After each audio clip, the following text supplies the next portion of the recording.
All attendees are in listen-only mode.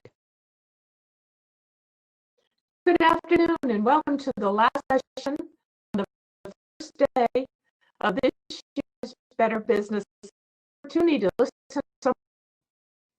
Also, it's not too late to register for the sessions happening tomorrow and Thursday. Just visit betterbusinesssummit.com, and while you're there, please visit our sponsors who are waiting to hear from you. They have lots of information to help support your business.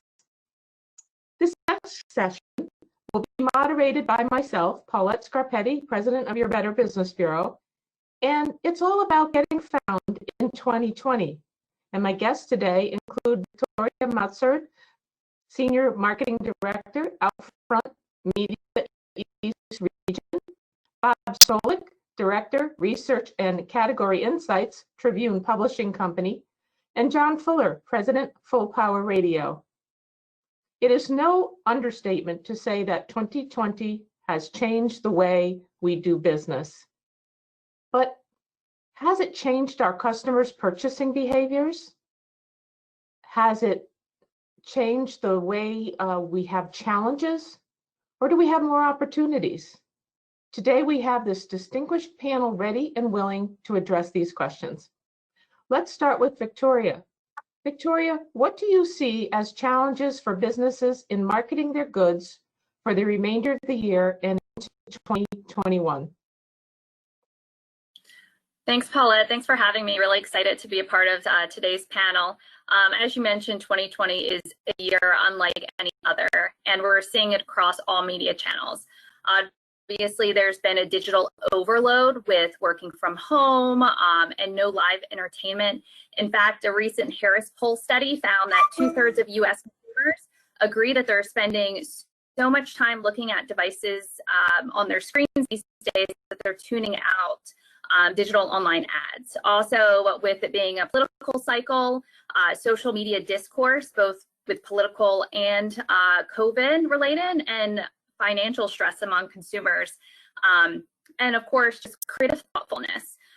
In the out-of-home space, the fluctuation of mobility with closures and cases has been something that we have had to overcome, definitely a challenge. However, we as humans have adapted to the current times.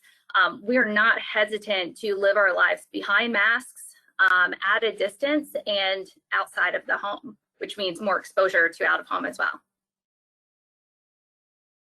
And John, what challenges do you see for Connecticut's radio advertisers as they wait out COVID? You know, the thing I see is mass confusion. Consumers don't know what is open or how it's open or in what capacity it is open, whether there's curbside delivery, whether they're doing home delivery. We saw like automobile dealers, you know, most businesses have reinvented themselves, you know, like automobile dealers, when we had closures and lockdowns, they were doing home deliveries of vehicles and they were successful. They kind of shifted their models. Everyone had to try some new things. That's what I've seen. You know, we changed a lot of radio commercials. The digital side of radio has been a very important component of us, of radio in general. You know, people are listening on their Alexas while they're working at home, their smart speakers.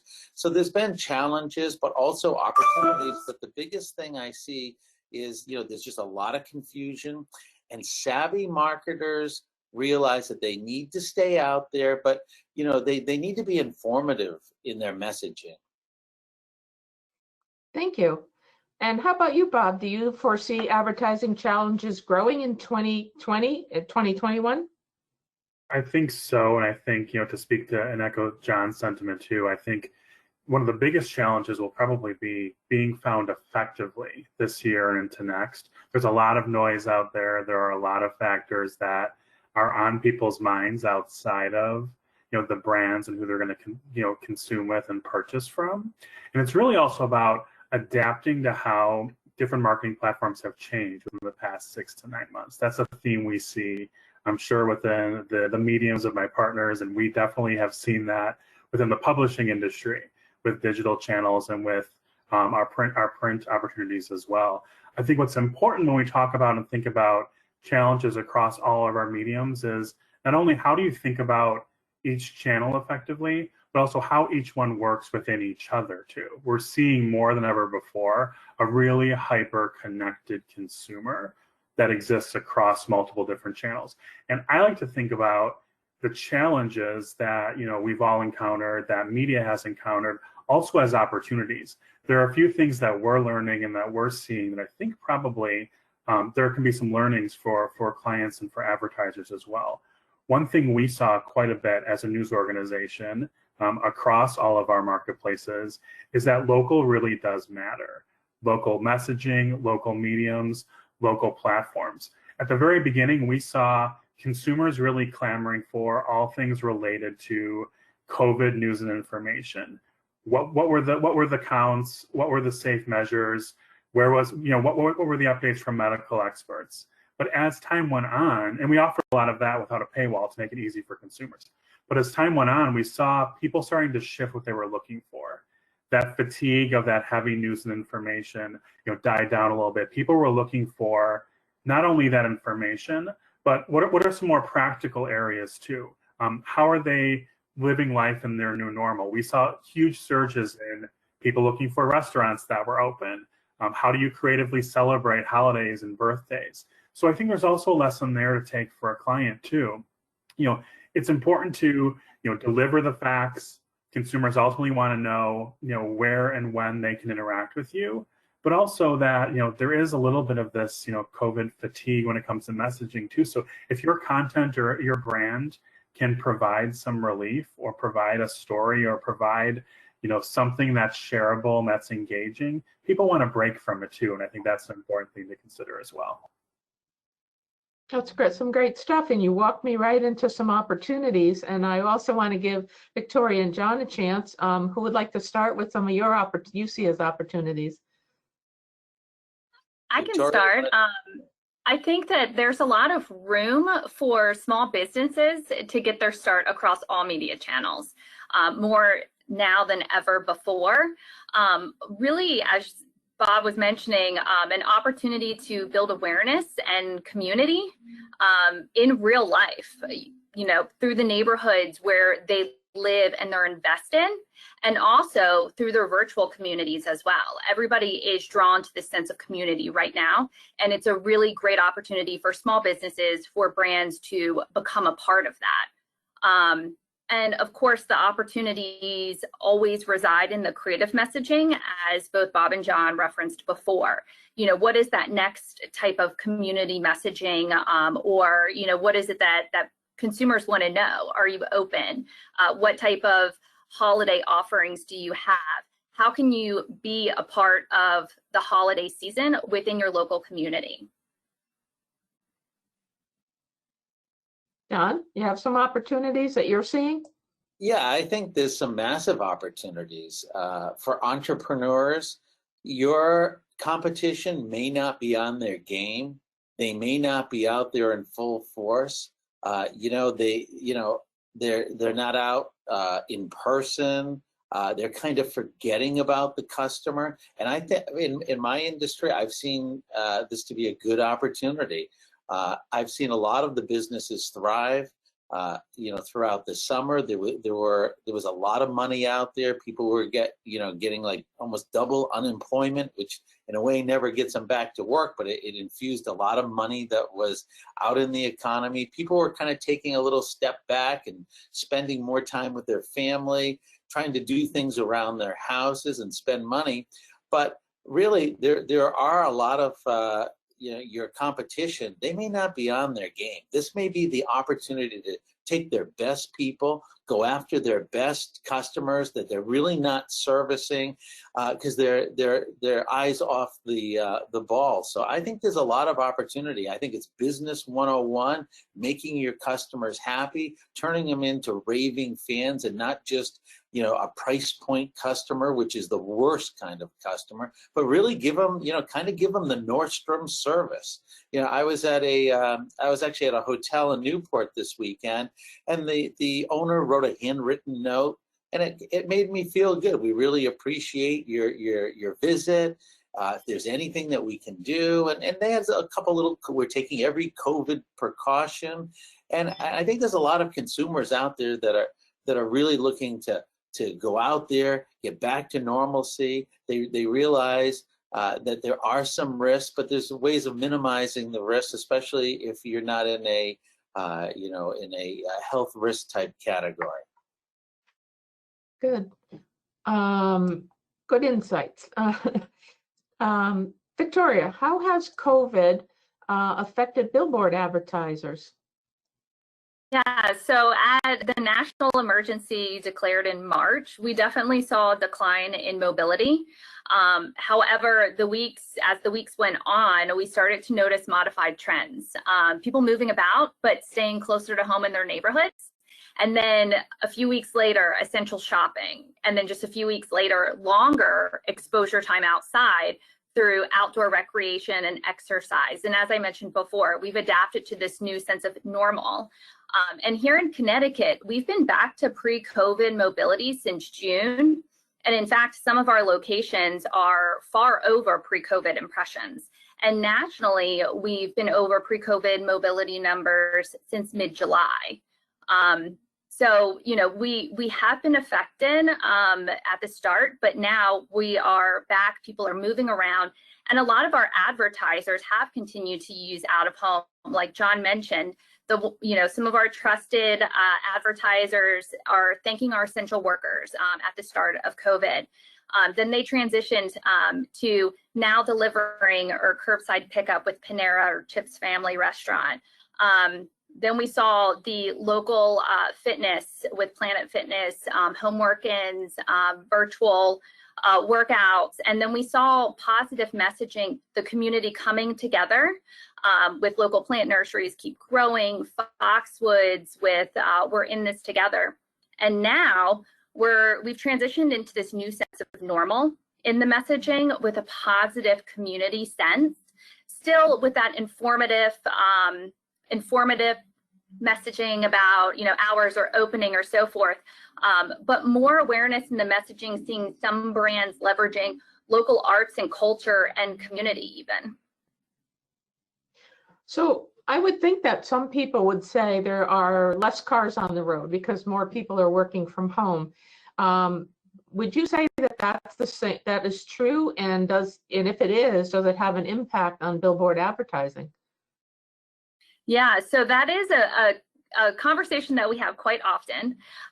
And due to our tracking, we have seen that mobility is back. Cars are on the road. Our mobility patterns look different. We, aren't going into the office every day. We're going into the office a few times a day, but we're getting out, moving around, going and getting curbside pickup. Our patterns have changed, but our mobility is still very strong across the country, and especially here in Connecticut. Well, thank you. Bob, do you feel that Connecticut advertisers should be advertising specific concerns shoppers have this holiday season? Absolutely. I think there are, still some questions. I think one big concern everyone had when Amazon moved their Prime Day to October, there was this fear from all advertisers of, will that be over? Will everyone shop Prime Day in October, and other retailers and other Black Friday sales and promotions will be completely meaningless? That absolutely didn't happen. In fact, for Amazon Prime Day in October, it was actually the very first time that, and the most successful 2 days for their small and medium businesses that were sellers on the platform. So Amazon Prime was a huge day, but I think it also spoke to this huge trend that consumers want to shop and support their local businesses. If you look at search trends on Google, the amount of trends that are going up for locally based, or blank restaurants near me, shops near me. They want that information, and they want it in an easy to digest way, and they want to know what's around their communities. I think the opportunity and the concerns that Connecticut advertisers should be talking about are around shoppers who have different routines this year. You're going to have a lot more people who maybe have never transacted online before. A lot of people who used to always do all of their shopping in stores, and now they're transitioning to online. 90% of consumers this year are going to do at least some of their holiday shopping online. So I think the advantage for local advertisers is exactly that. It's that local opportunity. The biggest concerns consumers have when they're shopping online this year, and this is why you're seeing a lot of customers and shoppers shopping earlier than ever before, is that there's worries about shipping. Will it get there in time, or if I'm going to send it to a loved one? Will my package arrive before the holidays? Will everything be out of stock? How are supply chains, being focused? What are those differences? So I think the concerns that local businesses can be talking about is their advantages of being local and reliable. If you have things that are available right now, stress things like that. Stress that you have curbside pickup available, same day pickup, the idea of local delivery, being reliable, having someone in store that understands, and can help you shop virtually or in a very safe environment. I think if you're a service-based business too, stress that local knowledge, stress your service area, because again, there's that concern that everything will be delayed or things will look different this year. So I think that if businesses market and highlight things that they have available immediately, that will address concerns around supply and also those unique service attributes that they have as the local or the neighborhood store, will really go far for consumers who are going to need some help. And if they don't need help, they at least want some support to know that they have alternatives too as they start to or finish their holiday shopping. So how does a business planning to advertise in print stress all of these things? How would that add? What would it look like? So I think there are those table stakes things that people need. They need to know when you're open. Are you following safe protocols? If you're available in person. But we're also seeing that promotions and coupons are still working as well, and that could be the advantage too. More than ever before, I think that's the status 3 in 4 shoppers said that if a local store offered a promotion, they would choose to go to that local store versus Amazon. So there's still those very traditional traffic drivers too. In print, I would highlight those safety measures if you can, and highlight those products or those services that are very unique. That also is a great way to get local attention too. You probably won't necessarily win if you're selling the same things as a big box retailer, because they can always win on price. But whatever makes you unique, highlight it in your ad. It's the service. It's something as simple as free gift wrapping, or attention to help you find the right gift, virtual shopping, all those little extras that make people feel like you really understand. I think that will go a lot further, and those are really important things to highlight in your messaging. And I think the brilliance of print advertising that people sometimes take for granted is you can still adapt it pretty quickly. Some of our deadlines, within a day or two, you can change your messaging and still get that in, to the publication, or complement that with digital advertising. And digital advertising as well allows you to change your message very frequently. So if you do sell out of something, if something's really popular, it allows you to put that in your messaging and kind of adapt to where shoppers are going in the moment as well. Interesting.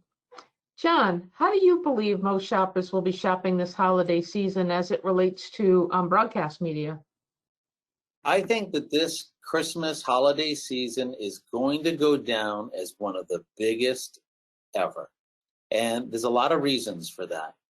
After 9/11, which is the closest thing to this in my lifetime, after 9/11, like in my business, radio stations started going all Christmas music, and their ratings and listenership exploded because the people wanted solace. They wanted the family to come together. And I think consumers are going to be out there. In fact, I look at my own life. I live by myself with 2 cute dogs, Skipper and Massimo. And I have 3 Christmas trees up. I have wreaths on the doors, and I'm into the holiday spirit. I actually started about a week ago, and I think that consumers are going to want to go out there. I think some people are starved socially. They're going to do, they're going to wear the masks. They're going to be, safe. But I do think that a lot of consumers want to see it. They're going to be fearful about ordering something online. And let's face it, everyone's been disappointed with the purchase online. So I think there's plenty of business and opportunity for everyone this holiday season, which is exciting. I do think that online sales are going to be high. You know, I shop on Amazon.com, but you know, I've also been disappointed on Amazon. For instance, I ended up buying some toothpaste. I have sensitive teeth. I bought this Arm & Hammer sensitive toothpaste. I wanted to get several tubes of it. I wanted to get 10. I didn't read the fine print. I ended up getting 10 cases. And honestly, it's such a hassle to send it back. I'm giving it away. Everyone that comes over to my house, I say, here you go. So online is not the end all. It is a non-emotional way to purchase something. And I think what Bob said and Victoria also said, you know, people are looking for a shopping experience. They want to go out and feel good about their purchase. They love meeting. You go to a restaurant, what's better than meeting the owner of the restaurant when they come over to your table and then you go back. It makes you want to go back.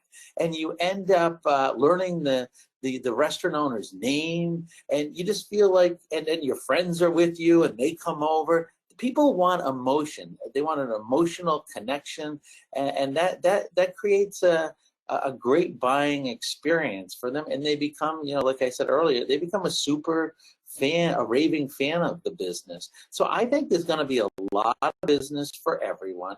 I think it goes back to, you know, I do see some businesses that have been so disrupted in their organization. They're not answering the phone. They're not getting back to people. But if you do the basics, the things that have made your business successful, and maybe add a little bit more of a personal touch, appreciation of business, and make it emotional. You know, there was a takeout restaurant where I live in Old Saybrook, and I would get food occasionally from them, and they always gave you like a little mini dessert or a cookie. And it just makes you want to, especially, you know, think about this. There was a time when we were kind of under, you know, the lockdown there back in April. You know, you'd go get takeout, and anyone that did something nice to you, you were like, wow, that's really nice. So I think that, I think there's a lot of opportunity. I think it's just staying on your game, staying focused, and making it a good experience for your customers. Victoria, what trends do you believe can be expected for the remainder of 2020, and how can our local businesses capitalize on them? Well, I think John and I are sharing the same note set over here, as he just tapped on a lot of what I was going to discuss. Obviously, online, shopping local, I think also shopping Black businesses, which do tend to also be local within our communities or small businesses. People really want to support those types of businesses. Also, that concierge service, as John was mentioning, drive up and pick it up pre-wrapped. And also the virtual experiences. I had one at the beginning of COVID, you know, as everything was shutting down, this one toy store was open for curbside, and I called them up and she was like, do you know the store? And I said, yes. And she goes, okay, just go with me. She goes, I'm walking in the back. I'm passing by the books. I'm passing by the, you know, the pens and the markers and the stuffed animals.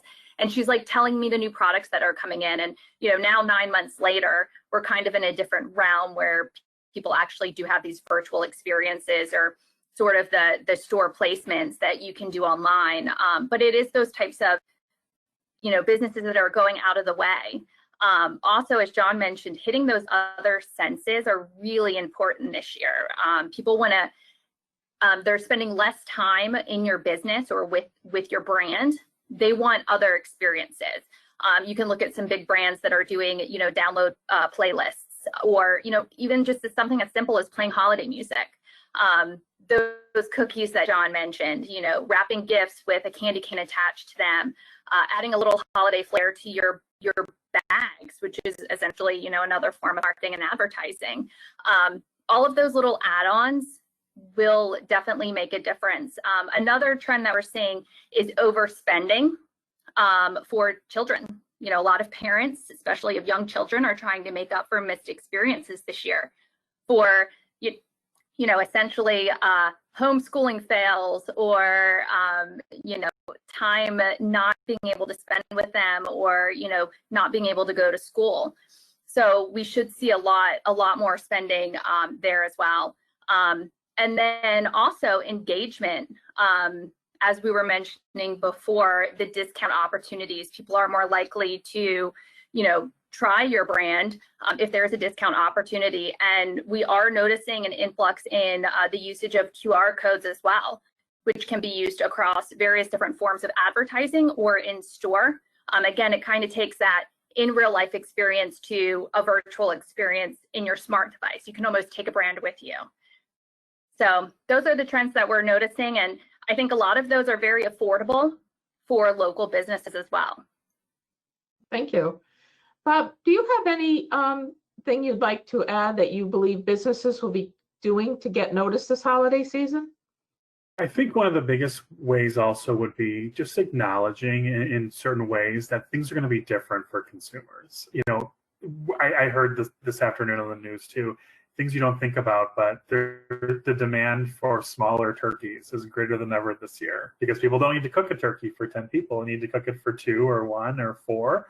So even something like that, and think about where consumers may be this holiday season and making sure that you're acknowledging that. And that's just one of the biggest marketing, you know, traits ever, is having empathy with your customer and messaging that stresses how it's going to be easier, how it's going to be convenient, the expertise, you know, if it's food service, to take it out of, you know, your hands if you're feeling stressed. One example, I don't know if you guys have heard this yet, but Whole Foods is doing something called a Turkey Protection Plan this year. So they're partnering with Progressive Insurance. And I think for the first 1,000 people who basically upload a photo of their turkey fail that they cooked, because a lot of people are going to be cooking a turkey, myself included, for the first time this year with a smaller group. If you have a turkey fail, they'll actually give you a $35 gift card to spend after the holidays to basically make up for the fact that you ruined your own turkey. But I think that idea of that empathy, you know, translates into food really easily. But just like that with other services and other things, that things will look different. You know, I love Victoria's example too of parents with children. They'll be looking for other experiences that, you know, if it's not the trip to go see Santa this year, or that looks slightly different, how can businesses help to make those experiences more memorable, I think can be really key. And then one other thing that I think may also help businesses get noticed for the holidays is translating to customers what you're willing to give them after the holidays too. Can you incent them to spend now and reward them with a gift card to use in the first quarter of the year? Or is there an additional bonus or incentive that will then build repeat customer into the new year too? I think that's also really attractive for consumers too. I know I have to spend. We know consumers are willing to spend more sometimes. And because of that, can you also give them a little incentive so that, hey, remember us too when the holidays are done as a business. We're still here. We're still local. We still want to serve you in other capacities. Having that carrot into the new year could also be the offer that could push a consumer to your business versus your competition as well. Well, Bob, good luck with that turkey. I hope it Right? works out. Right. John, is there an emotional aspect to effective marketing? You know, I think emotion is what really puts people over the edge to buy something. You know, nothing is worse to buy something and you don't feel great about it. So I think that emotion, if you can create an emotion and an experience in your business, in your business model, I think that's going to be a great way. It always works. You know, it's like, you know, the automobile dealer, you know, he has you take a test drive and it creates an emotional experience. When I bought my little dog Massimo, who I love to death, I was in New York City. I was not planning on buying a dog. I picked, pardon me. I picked him up. I looked into his eyes. I fell in love with them. I held them for about an hour. So I think and every business is a little different. Any way that you can, I think this is a time. It's like 9/11 again. If you can create some sort of emotion and maybe just take a step back, maybe it's even talking a little slower to your clients, finding out more about, what they do, where they work, what they really like about your business, because the more you can emulate that, I think we have to get back to the basics. I think every customer, I think we realize that every customer is really important, because we haven't seen a few of our customers. Some people are scared to death, they're under their beds, and they may not be coming out for a while. And then there's a lot of customers that are out there that they're hungry for social interaction, and maybe this is the time you give them a couple of more minutes of small talk, but also, try to scratch an emotion, tell them how your products are going to make them feel better about this whole crazy situation. And emotion is one of the best ways to market. But, that is more, not necessarily, it can work in your advertising, but there may be even more opportunities for a sales process, how they, discover your business and, start interacting with you. Well, I'm glad to hear you got a puppy you liked and you got it in person and got to hold it, because we hear a lot at the Better Business Bureau of people buying their puppies online and falling for puppy scams. So I'm glad you got the puppy you wanted. I'm going to move on now to Victoria. What suggestions, and I'm going to move a little bit away from the holidays and a little bit away, and maybe get us into 2021. What suggestions can you offer our Connecticut advertisers when trying to reach a specific generation? Yeah, so out of home is the #1 preferred ad format among millennials and Gen Z. They like to interact with it. It's not intrusive. They're an on-the-go audience. They, are so digital that they're almost tuned out to some of that.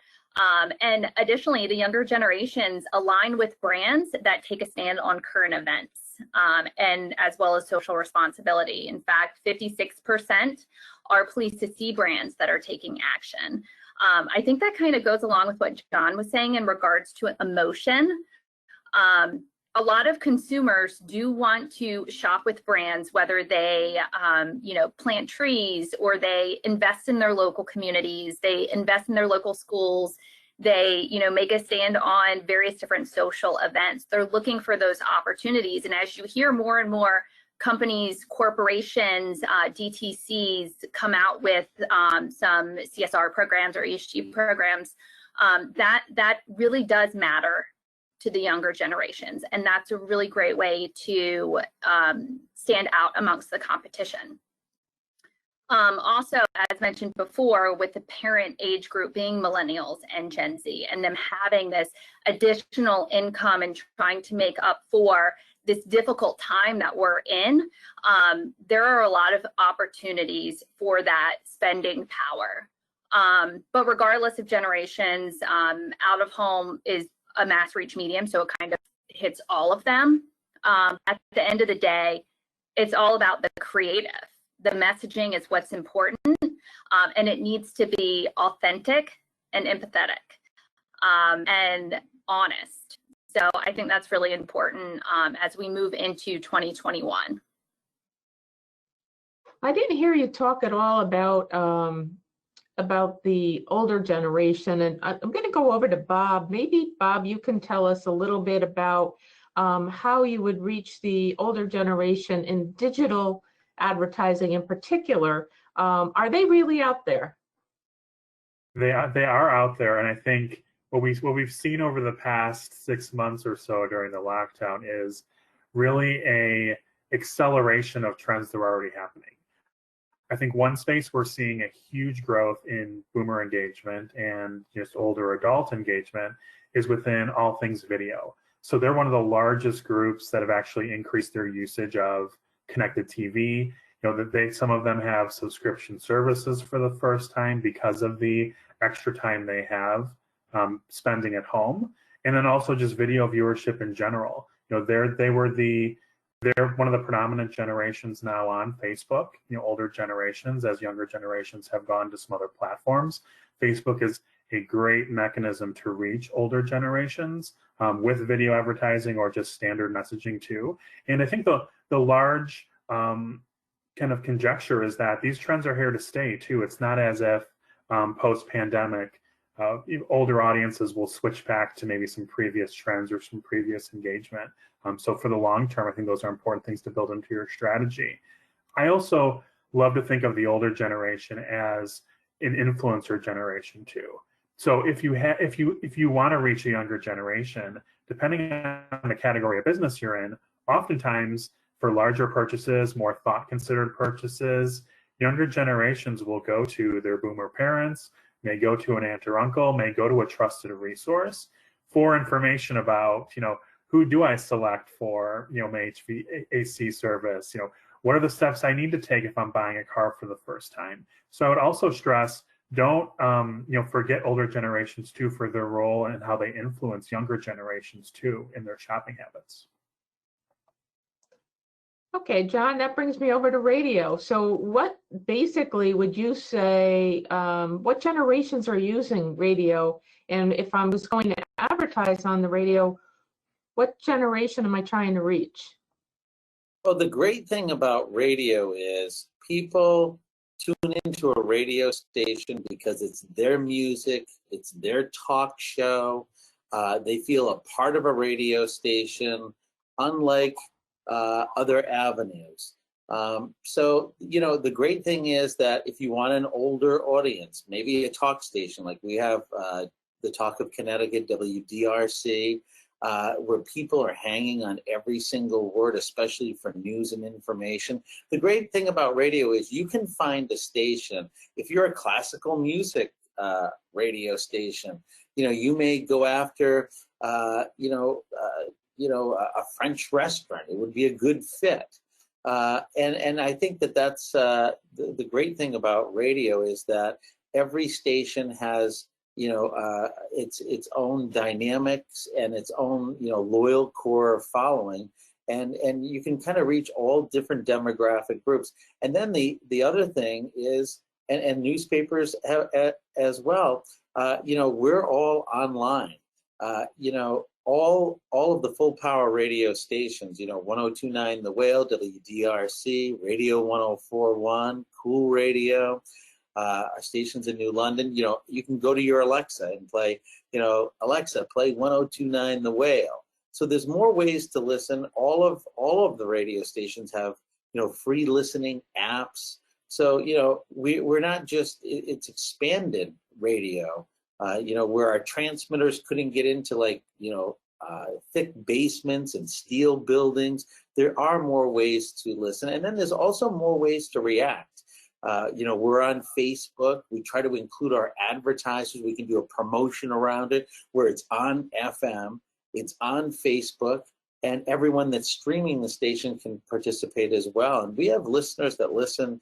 They may be from Connecticut, but they tune in Florida in their winter homes to kind of catch the local vibe of what's going on. So I think you can target different types of audiences with different stations. And I think and the other thing is the advertisers that get the best results become part of the radio station. And some of them are, they're a guest with some sort of a community, something for the community that their business is involved in. They're an advertiser, and they also, they kind of tie that in, once or twice a year. They're doing a blood drive for their business, and we promote that, we talk about that. So it's radio is a unique medium in that it's local, and it's pretty dynamic with the different types of music and genres. And we can tie in for kind of a full circle promotion, and I think everyone is trying to do that. I think local always wins. People want to know what's happening in Connecticut, in their community. Well, we're getting close to the end, and before we close, I'd like to ask if any of you would like to comment on what can our Connecticut businesses be doing to market their businesses effectively today? Well, I was just going to say, obviously, out of home. Just kidding. But really a thoughtful media mix that provides an opportunity for consumers to experience your brand, to engage in a meaningful way, whether that be through your customer experience, giving back to the community, or just being current. It's really about that unified message across all channels. And it's an opportunity to take a stand now and make a difference more than ever. So, you know, across all of it, from, you know, checking your daily news in the morning to getting in your car and hearing again that same message on the radio, and then driving by the billboard. And, you know, it's really about connecting with the local community at various different touch points within their local community. Thank you. Okay, well, we have left 4 minutes, and so let me ask if any questions have come in the chat. Luke, are you there to let us know? I'm here. Joni's here. Joni, do we have Can any you chat hear me, questions? Paula? I'm here. I do have one question that came in, and it's for John. It says, how has Sirius XM and commercial-free paid radio subscription changed the game in your niche market? You know, I think the internet and new technology brings new competitors. At my stations, we've done more local community things because, like Sirius XM radio, you know, you think about it, there's always been alternative ways to listen to your music. You know, back in the day, you know, it was, you know, you had records, then it was 8-track tapes, then cassettes, and then people were getting CDs, and we learned how to burn different music to them. So that, you know, there's always been alternative ways to listen. Satellite radio, you know, has been around for 20 years. It has approximately 30 million subscribers. There's 350 million people in America. So there's about 10% of the people who are subscribers. Some of those people get counted because of, you know, you buy a brand new car, you get XM for free for a couple of, for 3 months. Generally, people don't want to pay for their radio. It's always been a free medium. But, you know, like I say, there is more competition out there. The market has gotten more fragmented, but that's why we kind of come back to being that local station, being involved. We run exclusive local contests that only people, you know, in Connecticut and nearby states can participate in. We like to get the callers on the air that win. Right now we're giving away $20,000, and it will be all Connecticut, maybe a little bit of Massachusetts and Rhode Island listeners that will win. We also, because people don't believe, because you know, some radio companies have gone kind of on a national platform. We like when the people win the money, we take pictures of them, we put it on Instagram and Facebook to add. We're trying to, you know, we've become hyper local, and that's our strategy, and it's working for our company, and most importantly for the advertisers. That's, you know, we're here for the listeners. Our listeners are important customers, but also the advertisers, to get them response and results. Any other questions there, Joni? Nope, that was the last one. Okay, well, I want to thank all of our panelists today. You've done a great job. You must have answered all their questions. And I just, again, thank you. It was wonderful to have you. And this is the last session for today. So we will be closing, and hopefully everybody's signed up for those sessions that we have tomorrow. Have a great evening. Take care. Thank you. Thank you. Thank you.